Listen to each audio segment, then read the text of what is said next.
Bienvenue à Koudgou. Je suis Carole, habitante de cette ville située au centre-ouest du Burkina Faso. Ici à Koudgou, tout le monde a déjà entendu parler de la spiruline. Grâce à l'ONG TechNap, des activités sont menées ici pour que le maximum de population profite des vertus de cette algue. C'est tout près de Koudgou que l'on cultive la spiruline. Rencontre avec Jean, le responsable de la ferme de Nayalgué. Elle doit son existence à un partenariat entre TechNap, l'Organisation catholique pour le développement et la santé de Koudgou, et le ministère burkinabé de la Santé. Ici, la production de la ferme a commencé depuis 2007. C'est quoi tous ces bâtiments et ces piscines que l'on voit ici? Ce que nous voyons sont des bassins. Donc, c'est des bassins de 200 mètres carrés chacun. En fait, c'est le lieu de production de la spiruline. À côté de ces bassins, nous voyons sous forme de hangars, nous les appelons des ateliers de production. Grâce aux actions de TechNap, la spiruline est cultivée aujourd'hui en Afrique, au Burkina Faso, mais également au Bénin et en Côte d'Ivoire. De nos jours, au Burkina Faso, les efforts de TechNap sont plus consacrés à la distribution. Mathieu, pourquoi cela? Très clairement, les objectifs de la MDSB, ce sont premièrement améliorer la distribution sociale de la spiruline à l'usage des populations les plus démunies, dans les CREN, dans les centres de renutrition et d'éducation nutritionnelle et dans les dispensaires du Burkina, alors en partenariat avec l'OCADES Koudgou et la CAMEG. Le deuxième objectif, c'est d'améliorer la distribution commerciale de la spiruline à travers la diffusion dans les pharmacies. Le troisième objectif, c'est d'améliorer la sensibilisation du grand public par la mise en œuvre de techniques de communication et de sensibilisation au moyen d'outils adaptés, des boîtes à images, du théâtre forum, des émissions radio. Améliorer la distribution de la spiruline dans tout le Burkina Faso. Waouh! TechNap va réussir cette mission avec ses partenaires locaux sur place. Je m'appelle Sadoro Isaka. Et entrepreneur du monde, je suis chargé de développement dans le projet Spiruline. L'association SOS Jeunesse et Défis existe depuis 2002, ça fait 12 ans. Il y a plusieurs actions dans la santé, le social, la justice et puis l'environnement.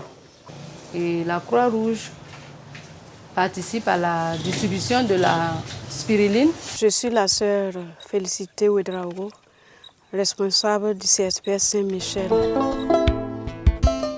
TechNap a reçu le prix de la charte, attribué par le département des Yvelines.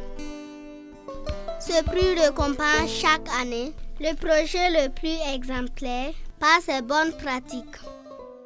Pour être consommée, la spiruline doit être mélangée à l'alimentation de base. C'est un complément alimentaire.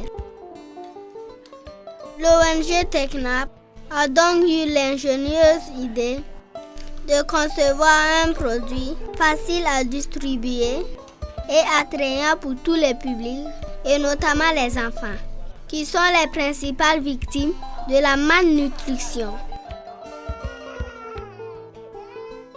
À Koudgou, les résultats de la mission de TechNap sont visibles grâce au dragé de Boulkemde. Suivez-moi plutôt.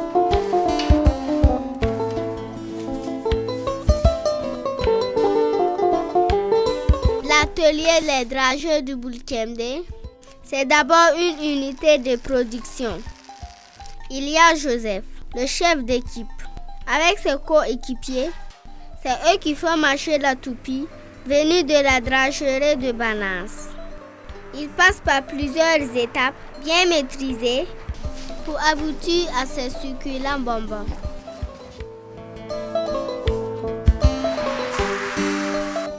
Joseph, Il a été formé à Valence. À son tour, il forme ses agents qui l'aident dans l'atelier. L'équipe a dû adapter la technologie. Bon, le matériel peut venir d'Europe, mais les produits proviennent du Burkina, uniquement que du Burkina. Par exemple, le gruyère, nous l'avons fait mécaniquement, alors que chez eux, c'est électrique.